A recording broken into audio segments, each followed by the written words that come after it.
warahmatullahi wabarakatuh. Halo semuanya, perkenalkan nama saya Amanda Septimar Datila dengan NIM belakang 058 Prodi Pendidikan Bahasa dan Sastra Indonesia, Fakultas Ilmu Tarbiyah dan Keguruan UIN Syarif Hidayatullah Jakarta. Pada kali ini, saya akan membahas hasil observasi tripologi belajar pada anak SMP. Sebelum saya membahas hasil observasi tripologi belajar pada anak SMP, saya akan melakukan observasi wawancara terlebih dahulu. Ya udah, Nama lengkapnya siapa? Aurelia Putri Ardani, Dari sekolah mana dan kelas berapa? SMP Negeri 11 Kota Tangerang, kelas 8. Oke. Sini kamu akan menjawab iya atau tidak saja ya. Pertanyaan pertama, apakah kamu lebih mudah memahami pelajaran jika kamu membacanya dengan baik? Iya. Apakah kamu lebih mudah memahami materi pelajaran jika kamu mendengarkan penjelasan materi dengan baik? Iya. Apakah kamu belajar dengan baik ketika kamu dapat menyentuh objek kerja tersebut? Iya. Apakah kamu memahami pesan yang ditulis daripada pesan yang dijelaskan dengan kata-kata? Tidak. Apakah kamu mudah memahami pesan yang dijelaskan dengan lisan daripada pesan yang ditulis? Iya.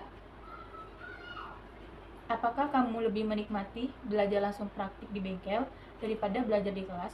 Iya. Apakah gambar-gambar diagram, poster, dan wallcard sangat membantu kamu dalam mengingat dan memahami pelajaran? Iya. Apakah kamu lebih memahami materi pelajaran yang dijelaskan melalui demonstrasi dan alat peraga? Iya.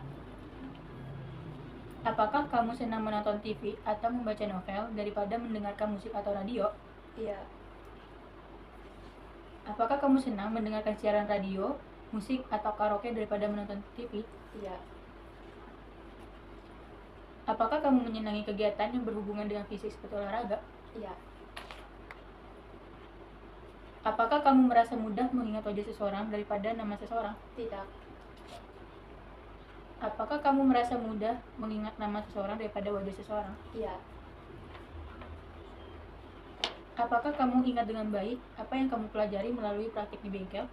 Iya. Apakah kamu lebih senang membaca buku cerita daripada mendengarkan cerita? Tidak. Apakah mendengarkan cerita jauh lebih menyenangkan daripada membaca buku cerita? Iya. Apakah kamu jenuh jika duduk belajar di kelas terlalu lama? Iya. Apakah kamu tidak merasa terganggu dengan suara-suara saat kamu sedang belajar? Tidak. Apakah kamu hanya bisa belajar dengan baik ketika berada pada suasana yang tenang? Iya.